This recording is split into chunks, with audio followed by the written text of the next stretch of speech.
નમસ્કાર, હું છું પ્રિયા અને તમે જોઈ રહ્યા છો જનતા કી જાણકારી ન્યૂઝ।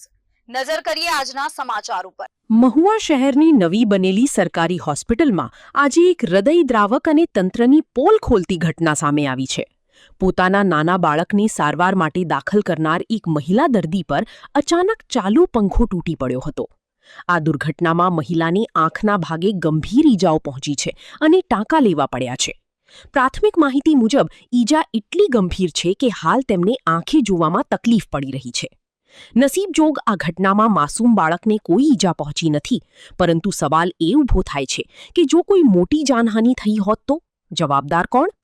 આશ્ચર્યની વાત તો એ છે કે આ હોસ્પિટલના બિલ્ડિંગને બન્યાને હજુ માંડ 1 વર્ષ જેટલો સમય થયો છે, ત્યાં જ આવી નબળી કામગીરીના નમૂના જોવા મળી રહ્યા છે। એક તરફ સરકાર દ્વારા આધુનિક સુવિધાઓના મોટા દાવા કરવામાં આવે છે, ત્યારે બીજી તરફ મહુવાની આ હોસ્પિટલની હાલત તંત્રની ઘોર બેદરકારીની સાક્ષી પૂરી રહી છે। હાલ તો આ ઘટનાને પગલે લોકોમાં ભારે રોષ અને હોસ્પિટલની સુરક્ષા સામે અનેક સવાલો ઉઠી રહ્યા છે।